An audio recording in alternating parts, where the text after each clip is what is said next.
मार्गदर्शन करण्यासाठी 2 डॉक्टर्स इथे आलेले आहेत. एक आमच्या पहिले डॉक्टर हे आहेत की रेश्मा राजवळी आणि दुसरे डॉक्टर आहेत सुनील पाटील. आपल्याच आहेत, आपल्याच सातारा जिल्ह्यातले आहेत आणि आपल्या महिलांसाठी काम करतात. दोघींचंही मनापासून मी आमच्या सगळ्या रेवतकरांच्या वतीने स्वागत करते आणि आपल्या सगळ्यांना सांगू इच्छिते की 3-4 दिवस आपले कार्यक्रम चालू आहेत, मला माहिती आहे. त्यामुळं रोज सकाळपासून महिला येतच आहे. कदाचित आज असंही असेल की अरे किती वेळा रोज जायचं नाही, तर अशामुळे बऱ्याच जणी आल्या नसतील. पण हे जे काही आहे ना ते आपल्यासाठी आहे, फक्त आपल्या आणि आपल्यासाठी.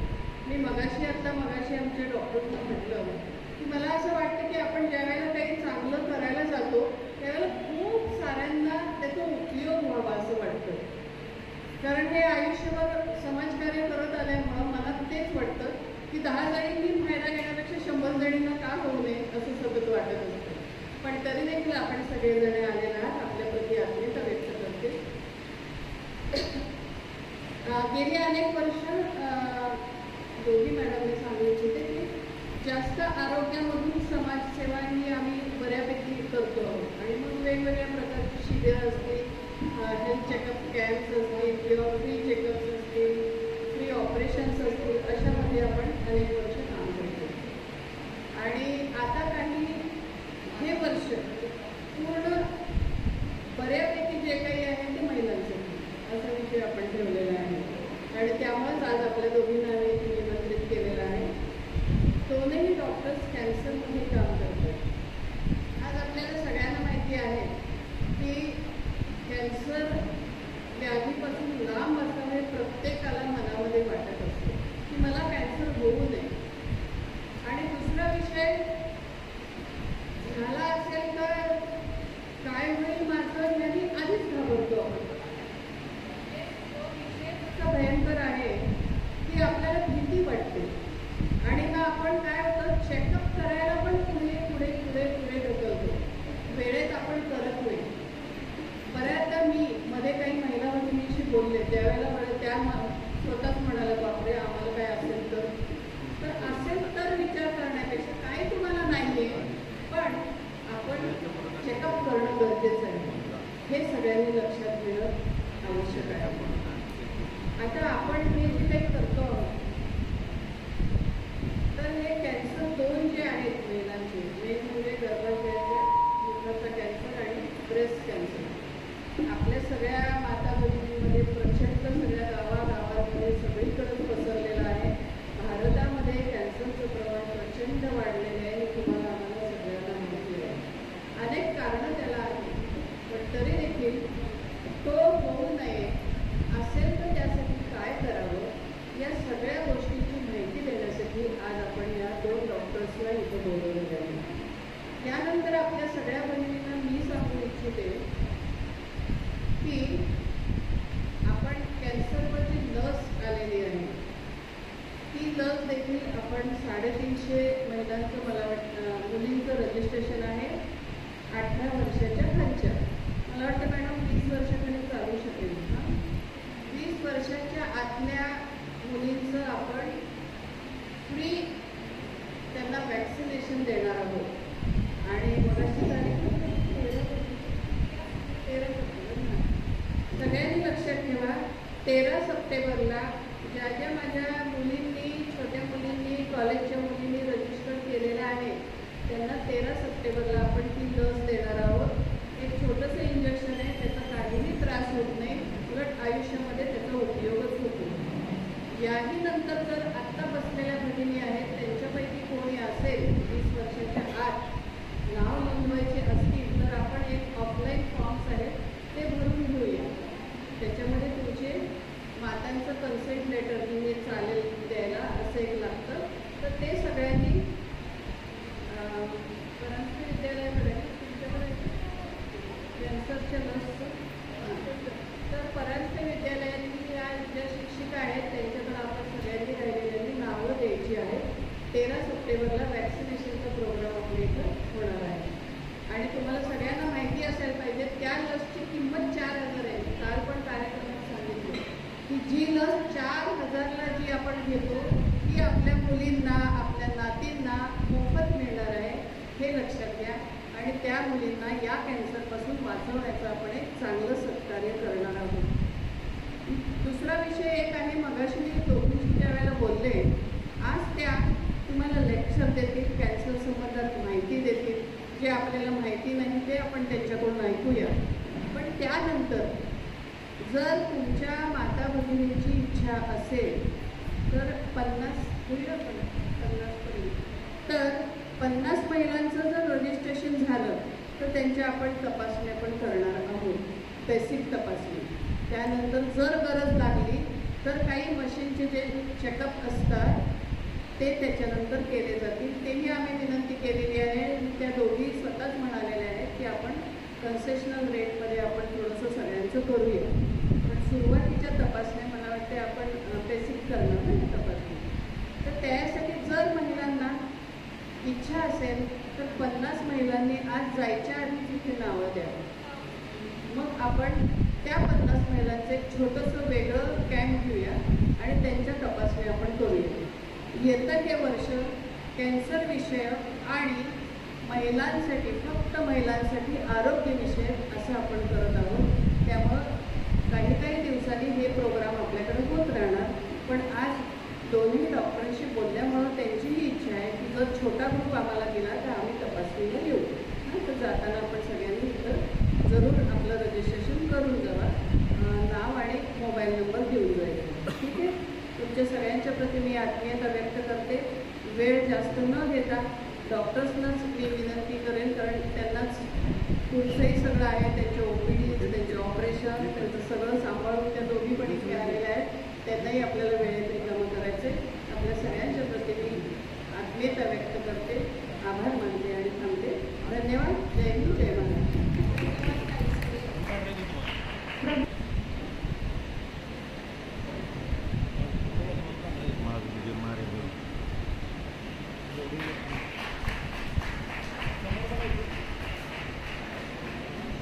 यानंतर आजच्या कार्यक्रमाच्या मार्गदर्शक प्रसिद्ध स्तनविकार तज्ज्ञ डॉक्टर स्नेहल पाटील यांचे स्वागत आदरणीय वहिनी साहेब करतील अशी मी त्यांना विनंती करते.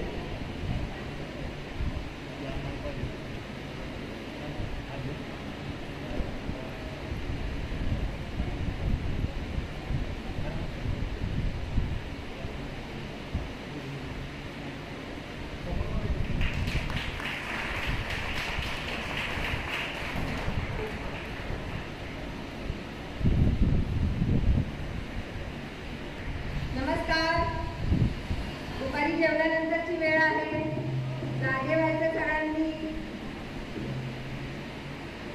प्रथम मी मॅडमना आणि त्यांच्या इन्स्टिट्यूटना ज्यांनी आम्हाला इन्व्हाइट केलं आहे त्या सगळ्यांना खूप याचे आभार मानते. मी इंग्लिश मिडियममधून शिकल्यामुळे खूप छान, खूप अलंकारिक मला बोलता येत नाही, पण तुम्हाला कळेल असं मी बोलेन नक्की. माझी ओळख त्यांनी करून दिली की स्तनाच्या कॅन्सर संबंधित खूप काम करतात म्हणून. अशा व्यक्तीने लेक्चर द्यायचं म्हटलं की सर्व महिलांची अपेक्षा अगदी सोपी असते. कॅन्सर होऊच नये म्हणून आज काहीतरी मॅडम सांगणार आहेत आपल्याला, बरोबर. पण कॅन्सर होऊच नये म्हणून असं काही सांगणं फार अवघड आहे. पण आपण काही करू शकत नाही असंही नाही. सिंपल गोष्ट आपण लक्षात ठेवू शकतो. एखाद्या अंधाऱ्या रस्त्यावरनं जाताना पहिल्यांदा भीती वाटते. त्यामुळे या कॅन्सरबद्दल आपल्याला काही माहिती नाही आहे तर याचं नाव ऐकलं तरी आपल्याला भीती वाटते. पण त्याच रस्त्यावरून जर आपण रोज जात असलो, कुठं काय आहे, कुठे वळण आहे, कुठे लाईट आहे, किती पावलांवरती ओळखीच्यांचं घर आहे हे कळल्यावर त्या रस्त्याने बिनधास्त जातो आपण. तसंच जर या कॅन्सरबद्दल आपल्याला माहिती मिळाली तर आपली भीती थोडीशी कमी होईल, हो की नाही. ज्या गोष्टीची आपल्याला माहिती नाही, जिथे माहिती कमी आहे तिथे भीती नक्की जास्त आहे.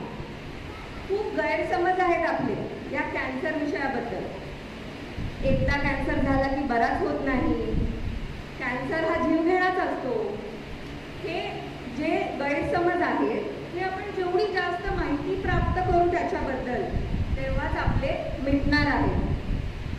मॅडमनी आपल्याला सांगितलं की आज आम्ही लेक्चर देणार आहे, पण ज्यांना नंतर तपासणी करण्यामध्ये इंटरेस्ट असेल त्यांनी नक्की नोंद करावी. पण ही तपासणी तुमच्यातले अर्धे असतील, बाई बरं आहे की तपासणी पण होणार आहे, मी नोंद करते. पण नक्की अर्ध्यापेक्षा जास्त लोक असतील जे म्हणतील अरे आपल्याला होतच नाही, आपल्याला हे का होणार आहे. मी पौष्टिक खाते, अगदी सगळे सुशिक्षित वर्ग सुद्धा आपला, मी अत्यंत पौष्टिक खाते, मी रोज रनिंग करते, मी रोज व्यायाम करते, मला हा आजार, माझ्या घरात कोणाला आजार नाही आहे, मला हा आजार होऊच शकत नाही, असा गैरसमज बाळगणारे खूप लोक असतात. पॉझिटिव्ह थॉट ठेवला पाहिजे, आपण सकारात्मक विचार केला पाहिजे की हो मला हा आजार होणार नाही. पण अंधश्रद्धा पण चांगली नाही ना. जर आपल्याला माहीतच नाही आणि आपण उगीचच नाहीच मला होणारच नाही, हे सुद्धा योग्य नाही. सो या आजाराबद्दल व्यवस्थित माहिती घेऊन की हा का होतो, कोणामध्ये जास्त आढळतो, हा जर झाला तर पुढे काय करायचं, त्याची लक्षणं काय आहेत, हे जर आपण समजून घेतलं तर नक्की आपण स्वतःला खूप अवघड ट्रीटमेंटपासून वाचवू शकतो. मी पहिलं वाक्य म्हणलं की मला आजार, मला कॅन्सर होऊच नये म्हणून मी काही कानमंत्र तुम्हाला देऊ शकत नाही. पण जर तो होणारच असेल तर तो वेळेत सापडावा आणि ट्रीटमेंट अगदी थोडक्यात सोपी व्हावी म्हणून मी एक कानमंत्र देणार. साधी गोष्ट आहे. आता या कॉलेजच्या सगळ्या मुली किंवा अगदी आपण मोठे झालेले सुद्धा, चेहऱ्यावरती आलेला एखादा तीळ, एखादा चामकीळ, एखादी पिंपल, एखादा काळा डाग हा लगेच लक्षात येतो की नाही आपल्याला. हे का आहे? कारण रोज दिवसातून 10 वेळा आरशात बघतोय चेहरा, बरोबर की नाही. पण स्तनाकडे कोणी बघतोय का? आपण लक्ष देतोय का त्या अवयवाकडे? एक महत्त्वाचा अवयव आहे जो फक्त फंक्शनली नाही, म्हणजे त्याचं काम फक्त फंक्शन आणि बाळाला दूध पाजणेच नाही, तर अगदी लहानपणापासून वृद्ध होईपर्यंत आपल्या शरीराच्या अंगगाठीच्या दिसण्याचा हा एक मोठा पार्ट आहे, एक महत्त्वाचा अवयव आहे. पण आपण त्याच्याकडे लक्ष तर देतच नाही आहे. काय लक्ष देतोय? काय लक्ष देतोय? माझे छोटेच आहेत, माझे मोठेच आहेत, एवढाच विचार करतोय, हो की नाही. पण माझे स्तन निरोगी आहेत का, त्याच्यामध्ये काही बदल तर नाही झालेला ना, त्यात काही गाठ झाली आहे का, हे आपण बघतच नाही आहे, हो की नाही. आता चेहरा बघतो तसं रोज बघायचं आहे का? नाही. पण कधीतरी ठराविक वेळ ठरवून आपल्याला आपले स्तन नॉर्मली कसे आहेत हे बघितलं पाहिजे. नॉर्मली कसे आहेत हे बघितलं तरच त्यात होणारा बदल आपल्याला लवकर कळेल. हे मी असंच नाही सांगत आहे, संशोधनातून हे सिद्ध केलेलं आहे की ज्या महिला नियमित स्वतःचं स्वतः स्तन तपासतात, म्हणजे स्वस्तन तपासणी हे करतात, त्या महिला अगदी छोटीशी 1 सेंटीमीटरची शेंगदाण्या एवढी गाठ सुद्धा लगेच ओळखू शकतात. किंवा झालेला थोडासा बदल की बाबा इथे लाल झालंय, की त्वचा आत ओढली गेली आहे, पिंपल उलटं झालंय, हे त्यांना लगेच लक्षात येतं. पण जे लोक नियमित ही तपासणी करत नाही अशा लोकांमध्ये चांगली मोठी 3-4 सेंटीमीटरची गाठ जेव्हा आंघोळ करता करता अचानक हाताला लागते किंवा अंगाचा हात हलवताना वगैरे लागते, तेव्हाच कळते. आणि एवढं समजणं अवघड नाही आहे की जेवढी गाठ छोटी आहे जेवढा बदल आपल्याला लवकर कळणार, जेवढी छोटीशी गाठ असेल तेवढं ट्रीटमेंट सोपं आहे, हो की नाही. 105ला ॲडमिटच व्हावं लागतं ना तापाला, पण 100 ताप आपण घरी पण गोळी देतात डॉक्टर, तसंच आहे. जेवढी छोटी गाठ आहे तेवढी ट्रीटमेंट सोपी आहे. जेवढी गाठ मोठी आहे तेवढी ती पसरलेली असण्याची शक्यता जास्त आहे. जेवढी गाठ मोठी आहे तेवढी ती कॅन्सर निघण्याची शक्यता जास्त आहे आणि त्यामुळे ट्रीटमेंट थोडी अवघड आहे. ओके. छोट्यातली छोटी गाठ पण आपल्याला लवकर कळावी म्हणून स्वस्तन तपासणी केली पाहिजे. आता ही कोणी केली पाहिजे? सगळ्यांनी केली पाहिजे. एकदा का जसं आपण मुलीला आता तुला पाळी येणार आहे म्हणून तयार करतो, जसं तिला समजवतो की आता तुझ्या शरीरात हा बदल होणार आहे, स्तनाची डेव्हलपमेंट सुद्धा एक नॉर्मल नैसर्गिक होणारा बदल आहे, पण त्या बाबतीत मात्र आपण मुलीची बोलत नाही. बऱ्याचशा 20 वर्षाच्या आतल्या मुली 4-4, 5-5 सेंटीमीटर, 10-10 सेंटीमीटरच्या गाठी घेऊन येतात, कारण त्यांना कळतच नाही की हे नॉर्मल नाही आहे, त्या आईला दाखवतच नाही. तो जसं आपण काढीसाठी मुलींना तयार करतो तसंच स्तनामध्ये होणाऱ्या बदलासाठी पण आपण त्यांना तयार केलं पाहिजे आणि स्तन तपासणी ही त्याच वेळेस शिकवली पाहिजे. कधीपर्यंत करायची आहे? स्तनामधला प्रॉब्लेम हा कुठल्याही वयात होऊ शकतो. त्यामुळं अगदी बेडवर झोपलेल्या आजी असतील ना, त्यांची सुद्धा घरातल्या लोकांनी, काळजी घेणाऱ्या माणसांनी बघितली पाहिजे. तो स्तन तपासणी ही आपल्या पूर्ण लाईफटाईममध्ये ही केलीच पाहिजे. रोज करायची का? अजिबात नाही. हे बदल रोज होत नाही, महिन्यातून एकदा करायची. बेस्ट टाईम काय? आपल्याला लक्षात राहावं म्हणून पाळीच्या 5व्या दिवशी जेव्हा आपण 4थ्या-5व्या दिवशी जेव्हा डोकं धुता, ती वेळ लक्षात ठेवा. ती काय अगदी चुकत नाही. तो दिवस ठरवायचा आणि त्या दिवशी स्तन तपासणी करायची.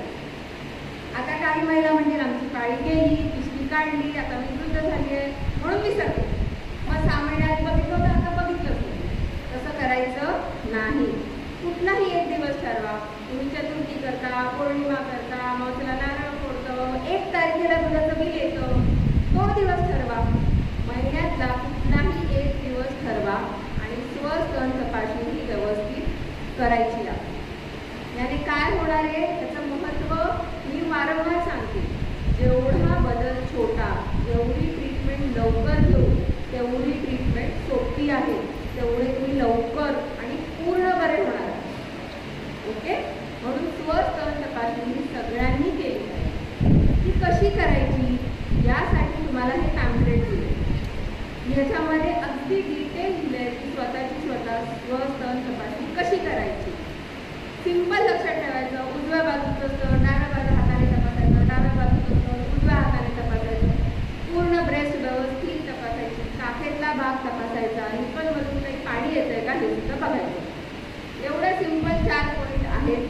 तुम्ही व्यवस्थित सगळ्यांनी शिकून घ्या आणि प्रत्येकीने घरातल्या मैत्रिणींना मिळून 10 जणींना तरी शिकवा. या पॅम्पलेटचा वापर ते शिकवण्याकरता पण होणार. स्वतःच्या मुलीला सांगताना, बहिणीला सांगताना मी जितक्या कळवळीने सांगते तेवढंच तुम्हीही तिला सांगू शकाल याच्या मदतीने, म्हणून हे तुम्हाला दिलं. ओके, सगळ्यात महत्त्वाचा आज घरी घेण्याचा पॉईंट आहे की स्तन तपासणी ही सगळ्यांना आली पाहिजे, सगळ्यांनी दर महिन्याला केली पाहिजे. आणि त्याचं महत्त्व इतकं आहे की जेव्हा कधी जर आपल्याला होणारच आहे, आपल्या हातात नाही, रस्त्याने जाताना ॲक्सिडेंट होणार आहे हे आपल्या हातात नाही, पण तरी आपण हेल्मेट घालतो की नाही, बेल्ट लावतो की नाही, तसंच आहे. तितक्या सोप्या गोष्टी आहेत. जर आपल्याला आपण काळजी घेतली तर थोडक्यात बरं होणार आहे, लगेच बरं होणार आहे. ओके, तर सर्वात महत्त्वाचं की स्तन तपासणी. दुसरा एक गैरसमज मला इथे बोलायचं आहे की बऱ्याचशा महिला गाठ लागली, आता सगळं संपलं, आता मला काय झालं या भावनेनेच आमच्या ओपडीमध्ये येतात. बऱ्याचशा महिला आता मी वृद्ध आहे, आता माझं वय झालंय, तर काय या गोष्टीसाठी आता काय यातनं काय मी जगणार नाही आहे, मग कशाला डॉक्टरकडे जायचं असं म्हणत बरेच वर्ष घरी काढतात. हा आजार लगेच आयुष्य घेणारा नाही आहे, त्यामुळे त्या घरी बिना ट्रीटमेंटच्याही बसतात आणि मग हाताबाहेर गेल्यावर येतात. तर असं न करता पहिली गोष्ट, प्रत्येक गाठ ही कॅन्सरची नसते. जर मी 100 गाठीचे पेशंट बघितले ना, त्यातले फक्त 6 ते 7% कॅन्सरचे असतात. उरलेले 90-92% कॅन्सरचे नाही आहेत. पण याचा अर्थ असं नाही की त्याला ट्रीटमेंट नाही आहे. उरलेल्या 90-92% लोक ज्यांची गाठ कॅन्सरची नसते त्यांना अगदी साधी सोपी ट्रीटमेंट बरी करू शकते, पण ते डॉक्टरकडे गेले पाहिजे. न तपासता तर मला पण नाही कळणार की ते काय आहे, त्यामुळं तुम्हालाही नाही कळणार की गाठ कशाची आहे. घरच्या घरी एक दुधाची गाठ आहे असं कोणाला सल्ला द्यायचा नाही स्वतःही ऐकायचा नाही. काही गाठ जाणवली, काही बदल मग डॉक्टरला म्हणू दे की साधी आहे, टेन्शन घेऊ नका, मग घरी जाऊन निवांत झोपायचं. ओके. तो काही बदल जाणवला तर डॉक्टरपर्यंत पोहोचणं हे महत्त्वाचं आहे. आणि तो बदल ओळखण्यासाठी तुम्ही स्वस्तन तपासणी करणं ओळखायचं आहे. मी थोडक्यात सांगते की स्तनामध्ये कुठले बदल महत्त्वाचे आहेत आणि ते तुम्हाला कळले पाहिजे. ओके. स्तनाच्या कोणत्याही भागात गाठ येणं, वरची त्वचा लाल होणं, ती त्वचा आत ओढली जाणं, जशी आपल्याला खळी पडते तशी ती त्वचा आत ओढली जाणं, किंवा निप्पलचा भाग आत ओढला जाणं, निप्पलमधून कुठल्याही प्रकारचं पाणी येणं, ते पाणी जर लाल रक्तासारखं असलं तर ते जास्त सिग्निफिकंट आहे. स्तनाचा आकार आपल्याला गोल वाटत असला तरी तो गोल नसतो, थोडासा भाग शेपटासारखा काखेत असतो. त्यामुळे जे काय बदल स्तनामध्ये होतात ते काखेमध्ये सुद्धा होऊ शकतात. त्यामुळे स्तनाची तपासणी करताना काखेची पण करायची आणि काखेतही कुठलाही बदल जाणवला तर डॉक्टरांकडे जायचं. तो स्तनावरती कुठलीही जखम, लालसरपणा, कुठलीही गाठ, निप्पलमधून येणारं कुठलंही पाणी हे दुर्लक्षित करायचं नाही आणि नक्की डॉक्टरांकडे जायचं. थोडंसं थोडक्यात सांगते की हाय रिस्क कोण असतात. असं आपण म्हणतो ना की 40 ते 60 मधल्या महिलांना होण्याचा जास्त शक्यता आहे. तर हे काही किंवा मला का झाला असं तुम्ही विचारता. जेव्हा एखाद्याला एखाद्या पेशंटला डायग्नोसिस सांगतो, पहिला प्रश्न ट्रीटमेंट काय हा नसतो, मला झालाच का हा प्रश्न असतो. तर स्तनाचा कॅन्सर किंवा ॲक्च्युली कोणत्याही शरीरातला कॅन्सर हा कुठल्या एकाच गोष्टीने होणं रेअर. बरेच काही छोटे फॅक्टर्स आहेत जे आपल्या अवयवावरती काम अफेक्ट करत असतात आणि त्याच्यामुळे हे होतं. तर हाय रिस्क लोक कोण कोण असतात ते मी सांगते. ज्यांचं वय 40 ते 60 आहे ते डेफिनेटली हाय रिस्क आहे. या वयामध्ये होणारच असंही नाही आणि त्याच्या बाहेरच्या वयामध्ये होणार नाही असंही नाही. पण या वयामध्ये लोकांनी डेफिनेटली जास्त काळजी घेतली पाहिजे. जास्त काळजी म्हणजे काय, जसं आपण हिमोग्लोबिन नॉर्मल आहे का नाही हे तपासायला जातो, 40 नंतर BP नॉर्मल आहे का नाही बघतो, कॅल्शियम नॉर्मल आहे का नाही बघतो, तसंच माझं स्तन नॉर्मल आहे का नाही याच्यासाठी एक तपासणी करतो. कोणताही त्रास होत नसताना सुद्धा या वयोगटातल्या बायकांनी स्वतःची तपासणी डॉक्टरांकडून करून घेणं आणि एक मॅमोग्राफी करणं, याला स्क्रीनिंग मॅमोग्राफी असं म्हणतात, ती करणं अत्यंत महत्त्वाचं आहे. ओके. तो या वयोगटातली किंवा जे काही मी आता रिस्क फॅक्टर्स सांगते या रिस्क फॅक्टर्सच्या पेशंट या महिलांनी स्वतःची तपासणी आणि स्क्रीनिंग मॅमोग्राफी ही केली पाहिजे. ओके. वय 40 ते 60, घरामध्ये काही फॅमिली हिस्ट्री असणं, म्हणजे तुमच्या आईकडच्या किंवा वडिलांच्या कोणत्याही रक्ताच्या नातेवाईकांमध्ये जर कोणत्याही प्रकारचा कॅन्सर असला, जास्त करून स्तनाचा कॅन्सर किंवा अंडाशयाचा कॅन्सर असला तर हे अनुवंशिक असू शकतं आणि म्हणून फॅमिली हिस्ट्री असली तरी तुम्ही थोडंसं हाय रिस्कमध्ये असता. त्यासोबतच तुम्ही कोणत्याही प्रकारची हॉर्मोनल ट्रीटमेंट खूप काळ घेतली असली तर, फक्त खूप काही जणांना PCODसाठी घ्यावी लागते, काही जण गर्भनिरोधक गोळ्या म्हणून 5-6 वर्ष घेतात. तर यांना होणारच असं नाही, पण डेफिनेटली थोडीशी शक्यता जास्त आहे, म्हणून त्यांनी सुद्धा लवकर ही तपासणी काळजी घेणं, डॉक्टरांना दाखवणं सुरू केलं पाहिजे. यासोबतच व्यसन अत्यंत महत्त्वाची गोष्ट आहे. निवांत सगळ्या बायकापासून डिस्कस करतात आजकाल मुंबईतल्या पोरी बिघडल्या आहेत, सिगरेट ओढतात, दारू पितात, पण आपली मिसरी हे व्यसन आहे हे कोण एक्सेप्टच नाही करत. ते काय थोडंसं जाळून अहो सगळ्यांनी म्हणजे त्यात काही नसतंय, बरोबर आहे की नाही, किंवा अहो सकाळी एकदाच नाही. मिसरी सुद्धा एक व्यसनच आहे आणि मिसरी लावणाऱ्या कित्येक असे वृद्ध पेशंट आहेत ज्यांना दुसरा काहीच रिस्क फॅक्टर नसतो, फक्त 50 वर्ष झाले रोज मिसरी लावते. तो हा एक इम्पॉर्टंट रिस्क फॅक्टर आहे. मिसरी हा एक महत्त्वाचा व्यसन आहे आणि असं व्यसन आहे ते की म्हणजे तो घटक असा आहे की फक्त ब्रेस्टचा नाही तर शरीरातल्या कुठल्याही अवयवाचा कॅन्सर करू शकतो. म्हणून मिसरी ही लांबच बरी वापरणाऱ्यांना सोडायला प्रवृत्त करा आणि डेफिनेटली हे हाय रिस्क पेशंट असतात. काही गोष्टी असतात छोट्या छोट्या ज्याने आपल्याला प्रोटेक्शन पण मिळतं.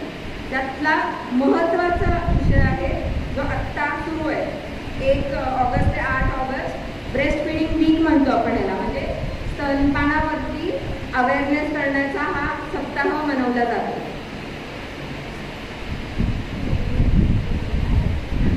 स्तनपान हे अत्यंत महत्त्वाची गोष्ट आहे. स्तनपानामध्ये जेवढा काळ आपण जास्त स्तनपान, जेवढा काळ आपण जास्त ब्रेस्ट फिडिंग करू, तेवढा काळ शरीरातले काही हार्मफुल हॉर्मोन्स शांत राहतात आणि आपल्याला ब्रेस्ट कॅन्सरपासून प्रोटेक्शन मिळतं. ज्या आधीच्या काळामध्ये, आता आपण म्हणतो ना ब्रेस्ट कॅन्सरचं प्रमाण वाढलं आहे, आधीच्या काळामध्ये 5-5 मुलं होत होती, 5-5 मुलांना स्तनपान केलं जात होतं. तो ते प्रोटेक्शन जे स्तनपानामुळे ब्रेस्ट फिडिंगमुळे मिळणारं जे प्रोटेक्शन होतं ते जास्त काळ होतं. आता ते प्रोटेक्शन नाही मिळत आहे. हे एक कारण असू शकतं. तर स्तनपान तर महत्त्वाचं आहे. आपल्या घरातल्या आजी वगैरे सगळ्या सांगतातच की पाजलं पाहिजे, पाजलं पाहिजे, पाजलं पाहिजे. पण माझी रिक्वेस्ट त्या आयांना आहे, त्या सासवांना आहे की जर तुमची काम करत असेल तर कुठल्याही पद्धतीने काम बंद कर असं सांगितलं तर ती कधीच ऐकणार नाही. तू काम कर, पण बाळाला पाजणं सोडू नको. रात्रीचं पाज, दुपारचं येऊन पाज. मी तुझ्या कामाच्या ठिकाणी पुण्यात काम करते ना, मी तिथे येऊन राहते, मी बाळाची काळजी घेते, पण तू पाजायला बंद करू नको. अशी मदत करायला आपण तयार असलं पाहिजे, तरच ती आई ब्रेस्ट फिडिंग जास्त काळ सुरू ठेवेल. पण या गोष्टी थोडंसं आपण आधीपासूनच थोडं पॉझिटिव्ह वातावरण या गोष्टीबद्दल ठेवलं. प्रेग्नन्सीमध्ये जर लॅक्टेशन काउन्सिलिंग वगैरे केलं तर मुली किंवा माता तयार होतात आणि खूप छानरित्या 2-2 वर्ष ब्रेस्ट फिडिंग करू शकतात. या छोट्या छोट्या गोष्टी आहेत ज्याने आपल्याला थोडंसं मदत होऊ शकते. पण शेवटचं हे की मला स्तनाचा कॅन्सर होऊच नये म्हणून आपण काही करू शकत नाही. पण तो लवकर सापडला तर अगदी सोप्या ट्रीटमेंटनी पूर्ण बरे होऊन पुढचं आयुष्य अगदी छान घालवू शकतो. ओके, आता तुम्ही ऐकले नवीन एक हिरोईन आहे सिरियलवाल्या, हिना है ना. इतकं आम्हाला ओपीडीमध्ये हिना खान इफेक्ट जाणवलं की खूप महिला येऊन चेकअप करतात, ती बरी होतीये, ट्रीटमेंट घेतीये आणि कामही करते. तो जर कॅन्सर झालाच कोणाला तर तुम्ही त्यांना हे काउन्सिलिंग केलं पाहिजे की this is not the end of the world. इथे आयुष्य संपत नाही. आपण पूर्ण ट्रीटमेंट घेऊन बरे होतो आणि ते आपण घेतलीच पाहिजे. ट्रीटमेंटला घाबरून काही उपयोग नाही. तो आज घरी गेल्यावर सगळ्यात महत्त्वाचं स्तन तपासणी पॅम्पलेट पण वाचा. मला जितक्या जास्त जणींना शिकवता येईल तेवढ्या जणींना शिकवा. स्तन तपासणी हे एकमेव कानमंत्र आहे ते आपल्याला उपयोगी ठरेल. एवढं सांगून मी माझं बोलत. धन्यवाद मॅडम. यानंतर आजचे दुसरे मार्गदर्शक डॉक्टर सौ स्नेहल पाटील, रेश्मा राजगुरू.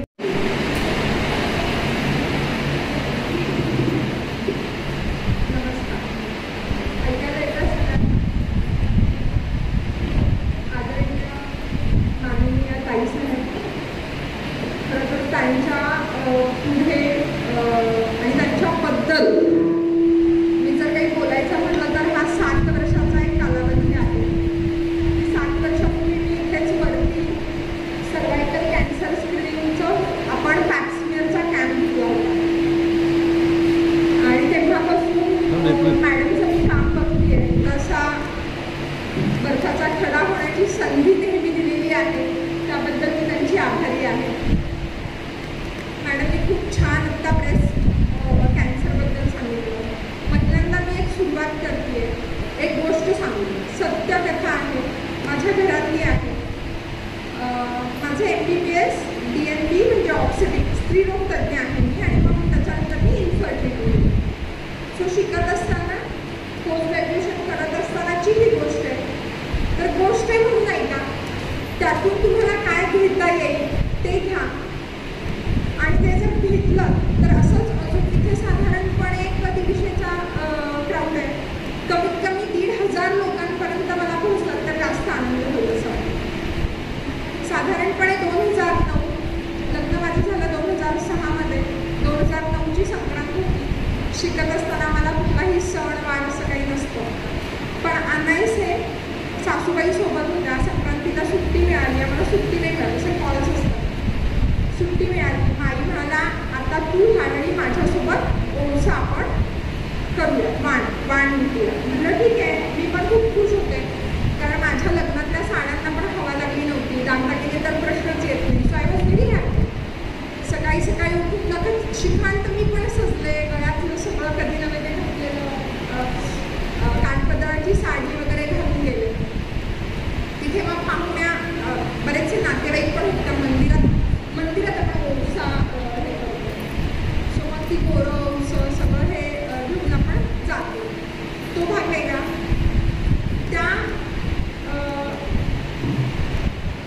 त्या संक्रांतीच्या दिवशी मला एक माझी खमी मावशी, नाव नाही सांगणार, खमी मावशी मला म्हणाली, रेश्मा मला जरा अंगावरून पांढरं जातंय, एखादी गोळी देखील.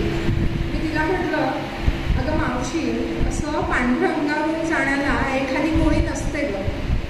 तू ये माझ्याकडे. कुर्ल्याला राहत होती ती. तू ये माझ्याकडे. जास्त अर्ध्या तासाने बस पकड, अर्ध्या तासात पोहोचतेस सेंट्रल रेल्वेपर्यंत.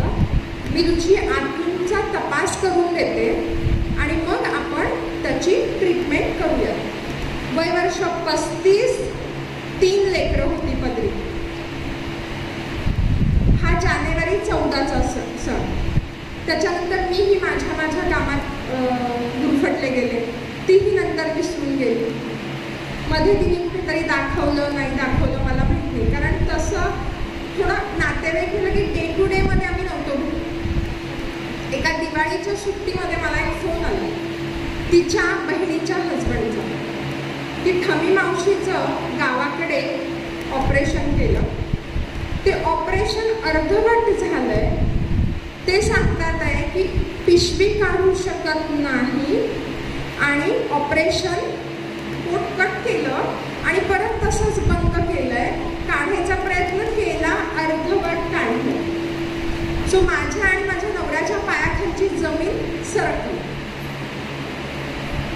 आता याच्या पुढे जेव्हा मी विचार करते तेव्हा वाईट वाटलं की ह्या 8 ते 9 महिन्यामध्ये मी तिला का नाही फोन केला, का नाही विचारलं की बाई तू मला म्हणालेलीस तुझं पांढरं अंगावरून जातंय तर तू का नाही आली. ती गिल्ट, ते मनाला वाटणारी जो वाईट गोष्ट होती ती खूप जास्त होती.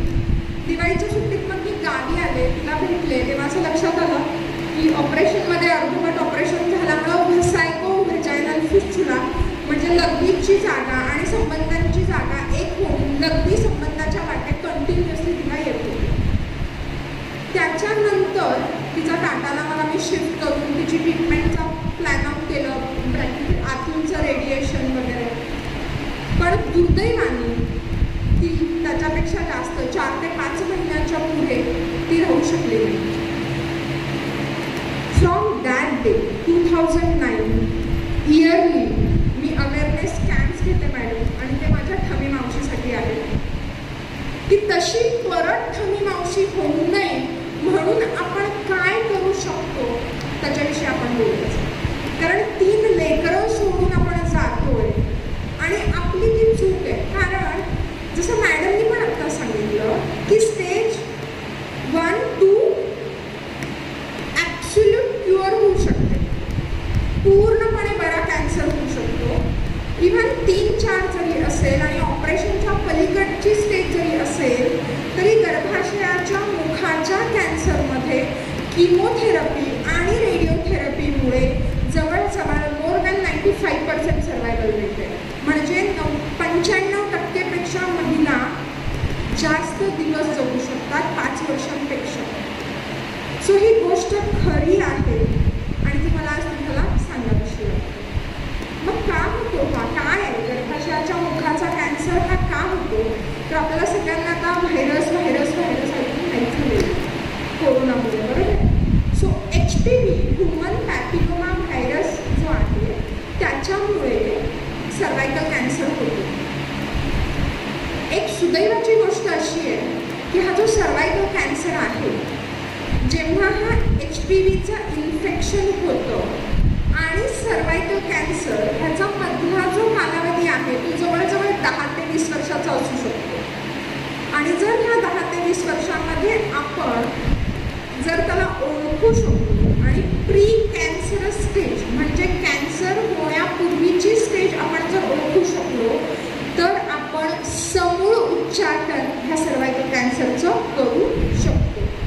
गोष्ट खूप चांगली असं वाटतंय, हो की नाही?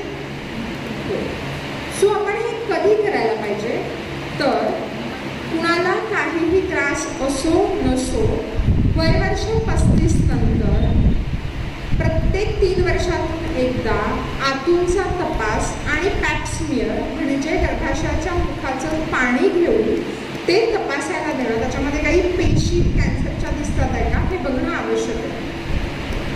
सो कुणामध्ये, जसं मॅडमनी मगाशी सांगितलं हाय रिस्क फॅक्टर्स, की कुणामध्ये हे जास्त दिसून येतं आहे. जर लग्न लवकर झालं असेल तर, शारीरिक संबंध 18 वर्षाच्या आधी आले असतील तर, 2, 3, 4, 5 मुलं, खूप जास्त मुलं झाली असतील तर, 2 मुलांमधलं अंतर 2 वर्षांपेक्षा कमी असेल तर, तसंच काही महिला आजकाल गर्भनिरोधक गोळ्या विदाऊट कन्सल्टेशन, डॉक्टरांना न विचारता सुरू ठेवतात. तो अशा पेशंट्समध्ये सुद्धा गर्भाशयाच्या मुखाचा कॅन्सर दिसून आलेला आहे. तसंच काही पेशंट जसं त्यांची रोगप्रतिकारक शक्ती कमी असते, की जसं की HIV, किडनी ट्रान्सप्लांट झालेले पेशंट्स आहेत, त्यांच्यामध्ये सुद्धा सर्वायकल कॅन्सरचा धोका आढळून येतो. काय लक्षणं असतात बाळांनो? मला इथे नमूद करायचं आहे की सर्वायकल कॅन्सरमध्ये जसं मी सांगितलं की थोडंफार अंगावरून पाणी जाणं, संबंध आल्यानंतर लालसर जाणं किंवा 2 पाळींमध्ये लालसर अंगावरून जाणं, कंबर दुखणं, अशा काही लक्षणं असू शकतात. पण काहीही लक्षणं नसता सुद्धा सर्वायकल कॅन्सर आपल्यामध्ये असू शकतो. कारण प्री कॅन्सर स्टेज किंवा स्टेज 1, 2 मध्ये खूप जास्त म्हणजे थोडीशी कंबर दुखते, त्याला आपण काही टेस्टिंगच करत नाही. आणि मग आपण एखादी गोष्ट 10 वर्ष आपल्याला आधी कळू शकते होणार आहे की नाही, आणि त्याची प्रॉपर आपण जर ट्रीटमेंट घेऊ शकतो. साधीशी टेस्ट आहे, म्हणजे अगदी 300-400 रुपयामध्ये, की मॅडमसारखं काम सगळे करतात आहे की ते आजकाल प्रत्येक गावामध्ये फ्री कॅम्प्स होतात आहे. तर आपल्याला फक्त जाऊन ती आपली टेस्ट करायची. पण मग का होत नाही आहे? त्याची कारण आहे. स्त्रीसुद्धा लज्जा आहे, आपल्याला माहीतच नाही आहे हे की असं आपण करू शकतो, म्हणजे जागरूकतेचा अभाव आहे. मला काय कशाला होतं, आणि मला जर काय झालं किंवा डिटेक्ट झालं तर काय, पण जर डिटेक्ट झालं कळालं तर आपण उलट त्याची लवकर त्याच्याकडे आपण बघू शकतो. सो 2 टेस्ट आहेत 35 वर्षानंतर, दोनापैकी एक आपण कुठलीही करू शकतो, जसं पॅप्समियर किंवा HPV DNA टेस्टिंग. जर आपण पॅप्समियर करतोय तर अगदीच हार्डली 300-400 रुपयामध्ये मॅडम ही टेस्ट होते. दर 3 वर्षातून एकदा आतूनचा तपास आणि तो पाण्याचा तपास करायचा आहे. जर HPV DNA टेस्टिंग केलं तर दर 5 वर्षातून एकदाच करायचं आहे, की थोडी कॉस्टली होते, पण 5 वर्षातून एकदा करायचं आहे.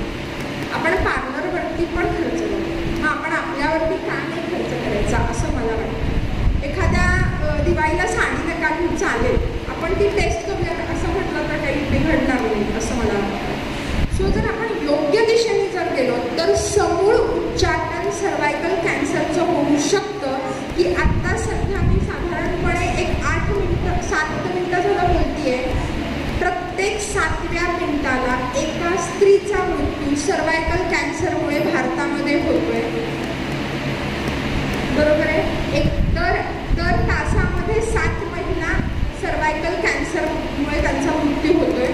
सो आपण कार्यक्रम सुरू केल्यापासून आत्तापर्यंत 1 तास झाला, 1 तासामध्ये 7 महिलांचा मृत्यू कॅन्सर सर्व्हिसमुळे झालेला आहे. सो आपण ते रोखू शकतो, आणि जर ते आपल्याला आपल्या घरापर्यंत आज मिळतं आहे तर आपण ते का घेऊ नये एवढाच मला तुम्हाला प्रश्न विचारायचा. कारण एक बाई घरात, मला असं नेहमीच वाटतं की मॅडम घर हे ना बाईमुळे असतं. सो आई, बायको, बहीण जेव्हा खंबीर आहे तेव्हाच आपलं घर, मुलं, सगळं कुटुंब परफेक्ट आहे आणि छान आहे. हे बरोबर आहे? कारण आरोग्यम परमम भाग्यम मान्य. सो हे करावं अशी माझी इच्छा आहे. 13 सप्टेंबरला आपल्याकडे मॅडमने आत्ताच मगाशी सांगितलं की मुलींसाठी आपण व्हॅक्सिनेशनचा प्लॅन आउट करतोय. मी याच्या आधी मॅडम सांगायचे की एखाद्या वाढदिवसाला मुलीला कपडे घेऊ नका, पण व्हॅक्सिन द्या. माझ्या मुलीला मी 9 वर्षाची असतानाच व्हॅक्सिन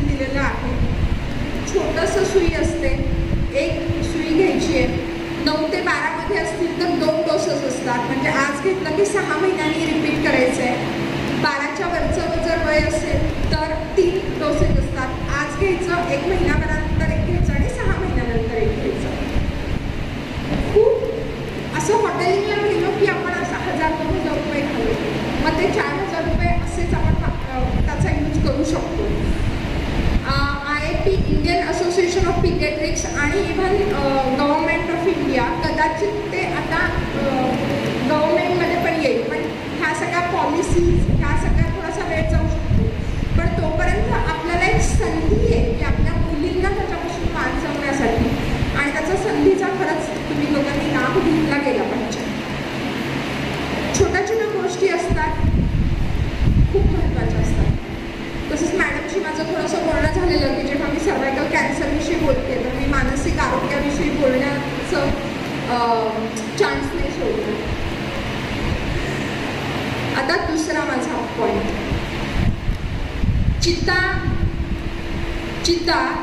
चिंता बिंदूमध्ये फक्त डिफरन्स आहे. चिता आणि चिंता मध्ये बिंदूचा फक्त डिफरन्स आहे. चिंता जी आहे आपण जगतोय तेव्हा आपल्याला मारते आणि चिता आपण गेल्यानंतर. साधारणपणे जर इथल्या लोकांचं आपण निरीक्षण केलं तर 80% महिलांमध्ये डिप्रेशन, नैराश्य दिसून येतं. सो ते का असावं? आणि हे खरं आहे हा, इव्हिडन्स म्हणजे आपण बोलतोय ते पुराव्या दृष्टी आधारे बोलतोय आपण. सो का असेल? त्याची कारणं काय आहेत? तर त्याचं कारण फक्त आपण 4च गोष्टी करायच्या आजपासून. नदीसारखं व्हायला शिकायचं. आपण नदीत घाण टाकतो, नदी काय करते? नदी त्यातली घाण जी आहे ती काठाला बाजूला सारते, पण ती स्वच्छच वाहत पुढे जाते. सो गोष्टी धरून नाही ठेवायच्या, नदीसारखं राहायचं. सेकंड थिंग, रोजचा दिवस नवीन पान म्हणून जगायचं. त्याचं कारण असं आहे की तुम्ही you can't act every day. तुम्ही प्रत्येकाला रोज तसं खुश नाही. You have to perform. नवीन किती दिवस मी छान आहे नाटक करतो, बरोबर आहे. सो तुम्ही सगळ्यांना खुश नाही.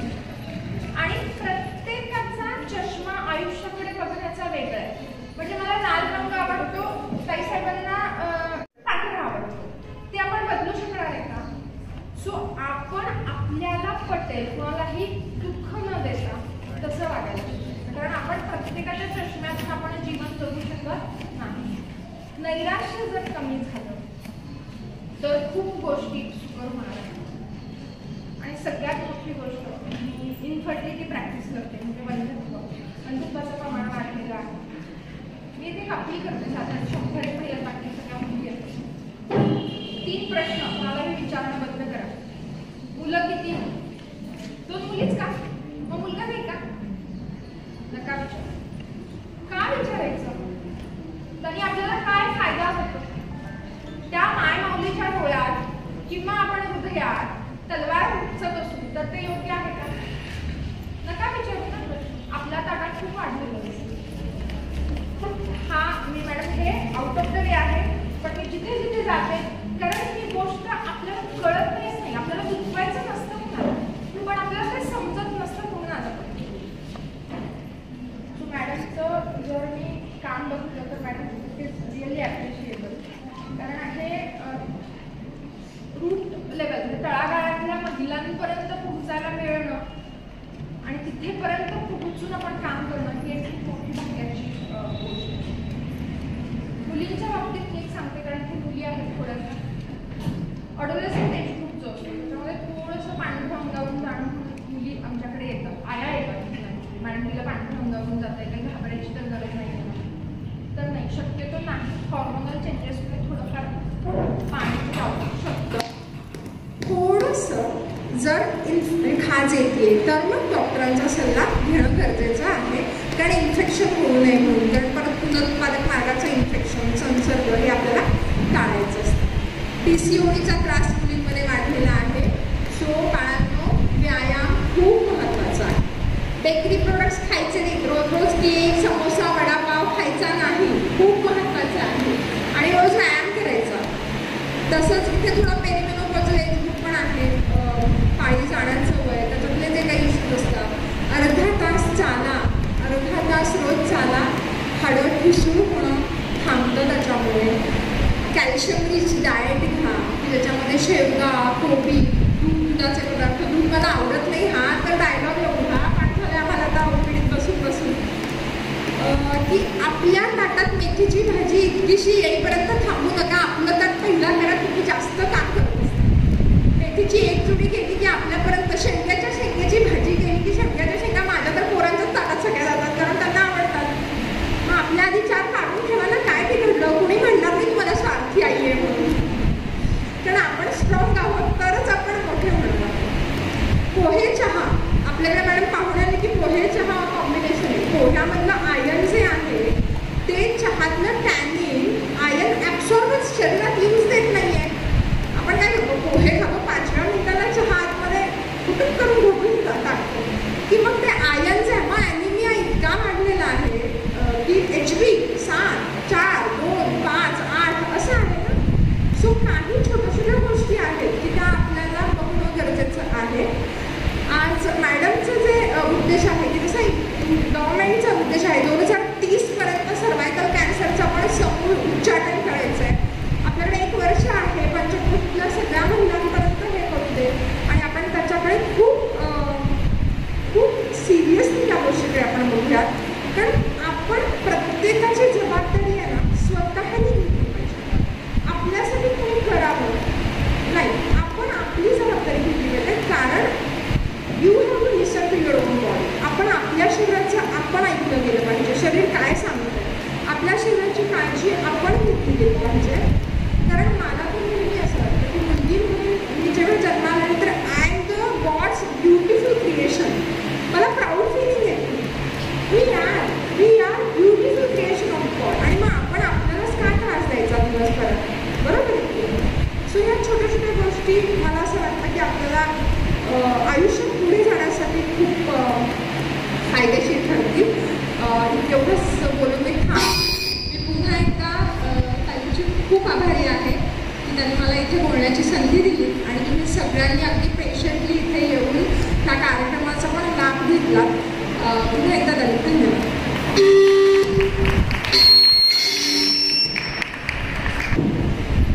आपल्याला दोन्ही मॅडम ज्या आल्या त्यांनी इतकं पोट तिडकीने सांगितलं, इतकं प्रेमाने सांगितलं, तर मला पण खरंच वाटतं की ॲटलिस्ट थोड्याफार नोंदणी तरी आज झाल्याच पाहिजे. ज्यांना आपल्या जीवाची आपल्या स्वतःची काळजी आहे त्यांनी नक्की इथे नाव नोंदवून जावं. हे तुमच्यासाठी खूप फायद्याचं आहे.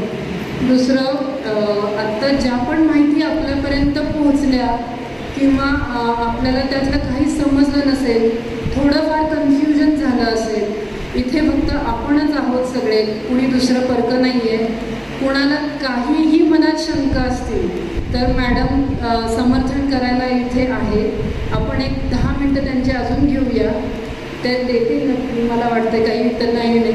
एक 10 मिनटामध्ये कुणाला काहीही शंका असतील कशा संदर्भातली तर आपण विचारू शकता. त्यात तुमचं समर्थन करतील. आहेत कुणाला काही शंका? विचारायचं आहे कुणाला काही? त्यांनी आत्तापर्यंत जी माहिती सांगितली त्याच्या माहितीनुसार किंवा तुमच्या मनात दुसरी कुठली शंका असेल तर त्याच्यानुसार सुद्धा काही असेल तर विचारू शकता. आहे कुणाला काही विचारायचं आहे? नाही? नक्की.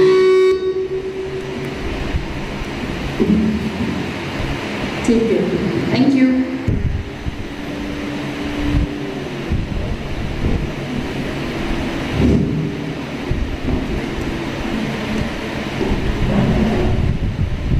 महिलांसाठी कर्करोग जागृती शिबिर व मोफत औषध वाटप या कार्यक्रमाअंतर्गत माननीय डॉक्टर स्नेहल पाटील स्तनविकार तज्ज्ञ यांनी आपले बहुमोल मार्गदर्शन केले.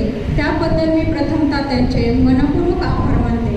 तसेच माननीय डॉक्टर रेश्मा राजभोई स्त्रीरोग तज्ज्ञ व IVF तज्ज्ञ यांनीही आपले बहुमूल्य त्यांचे मी मनापासून आभार मानते.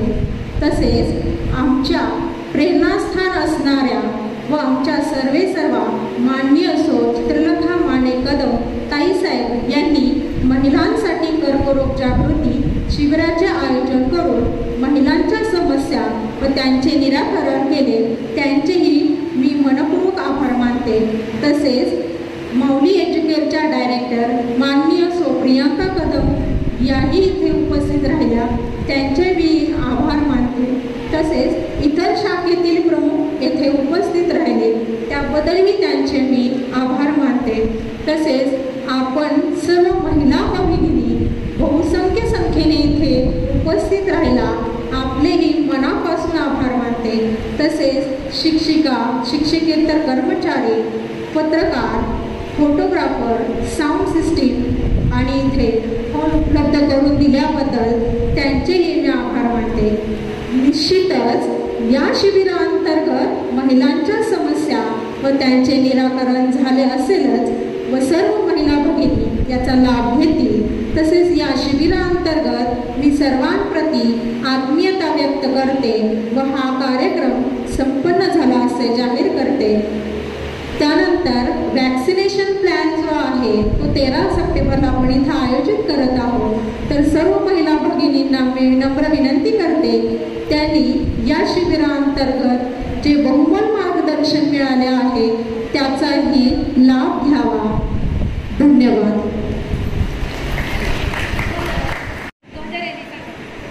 हॅलो. तसेच जे वॅक्सिनेशन प्लॅन 13 सप्टेंबरला आहे त्याचं जे रजिस्ट्रेशन आहे, रजिस्ट्रेशन तुम्ही शाळेमध्ये करू शकता आणि ज्यांना हा वॅक्सिनेशनचा लाभ घ्यायचा आहे तसं इतरही शाखेतील ज्या काही महिला असतील त्यांनीही त्याचा लाभ घ्यावा आणि रजिस्ट्रेशन करून घ्यावे.